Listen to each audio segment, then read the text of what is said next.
pain in the side of your shoulder, it's not a delt problem. And we're going to dive into exactly what it is, how you can test it, and how we can make it feel better. But before we dive into that, make sure you like, subscribe, do all the YouTube things so that you don't miss any of these videos, because we are just spilling all the secrets, sharing all the sauce, and I don't want you to miss it. So if you have that nagging pain down the side of your shoulder, a lot of times people will say it's like between the front delt and the side delt, or it just feels like it's my side delt. It just hurts. If you are someone who has been saying that, it is not your delt, even though it feels like it. We get this thing called referred pain, and it is a beast when it comes to trying to fix your own issues. This is why it is so important for a root cause assessment, because you want to know exactly what's going on. There are so many referral patterns. There's so many different things that can really trick us when we're trying to self-diagnose or self-treat.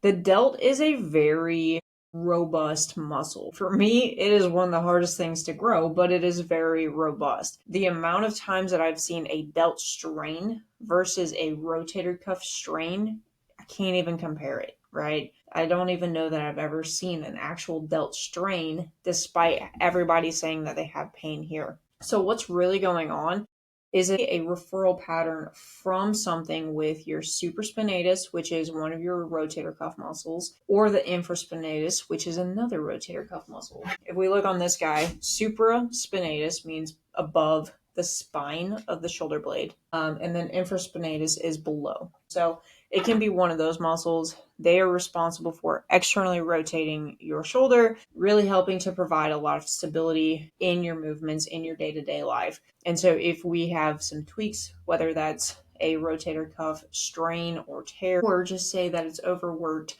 it is tight, pain that you feel in the lateral delt is likely coming from the supraspinatus or the infraspinatus. Most lifters will just try to do more lateral delt work. They will smash their shoulder with a lacrosse ball right here, thinking this is where the pain is, that must be where the problem is. They'll blame overtraining their delts. They might stop doing delts.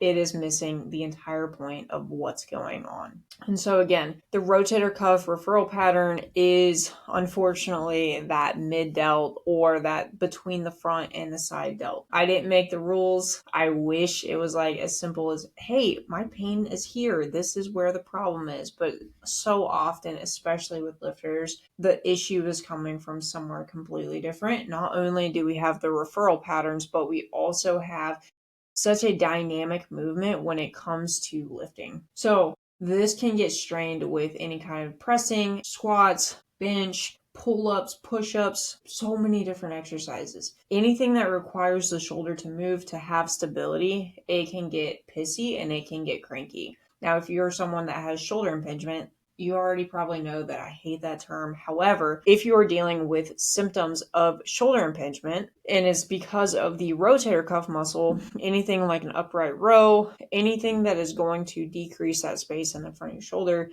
is going to make it cranky. So why do lifters keep missing it? We've already kind of talked about it, but the biggest thing is because we're chasing symptoms. We're chasing, hey, my pain is here, so that must be the problem.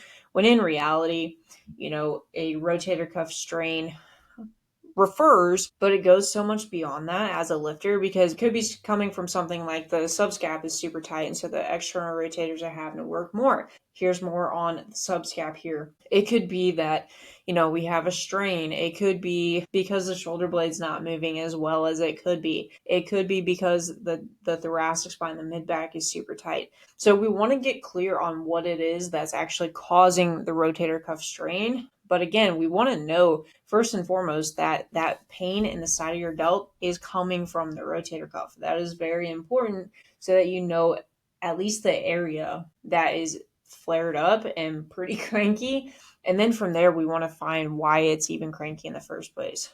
That's really the only way you're going to get back to pain-free lifting, is if you can extinguish the root cause and just completely annihilate it so that you can do all the things that you want to do. A couple tests that we can do. If going down hurts, if it recreates the pain, that could be something, right? And you're like, we just said it was an external rotation. Why are we talking about internal?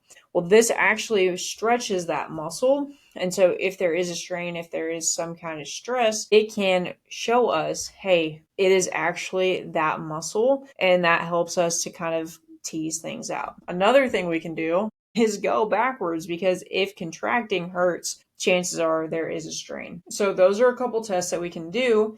Now, what do we do if either of those were positive, if we do think that it is truly a rotator cuff strain problem? Again, it is super important to get to the root. However, a couple things that we can try. We can look at the subscap. Again, I've already linked to that video.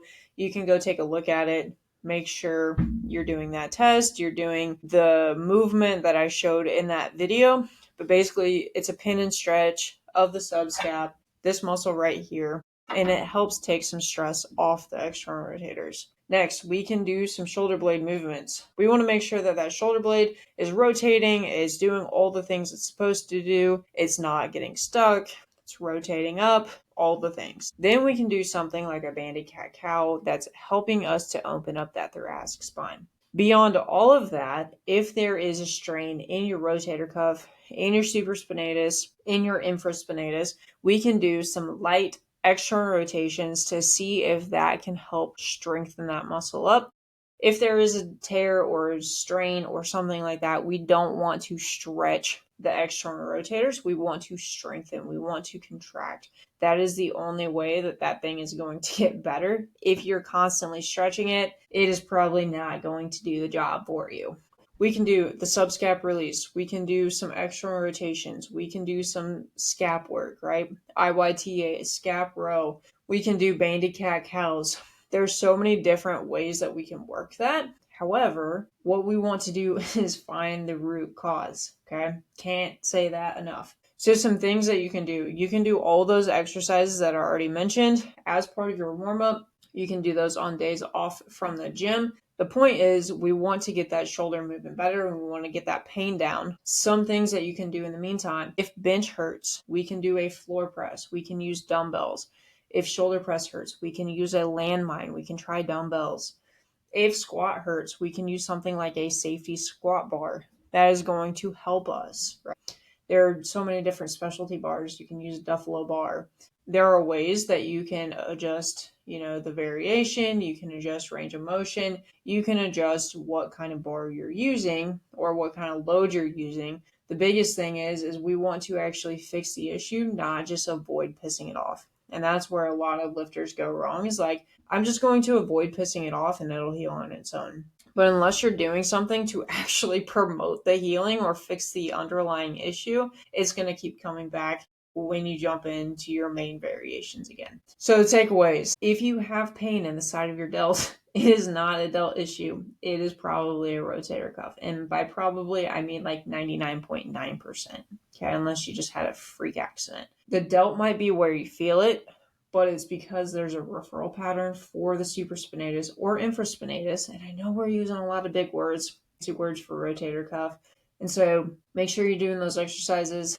If you want to collapse the time and you want to find something custom to you, you don't want to do the guessing game, reach out to me. You can text me. I'm going to get you set up with a root cause assessment so we can figure out exactly what's going on. And then from there, we can build out a high level 3 to 5 step strategy that's going to help you get from pain to pain-free PRs. That is our thing. We want to help you hit some pain-free lifting so that you can chase your goals, not just for right now, but for the long haul as well. So reach out if you have any questions. Reach out if you're ready to tackle this one-on-one with me, and I'll see you on the next one.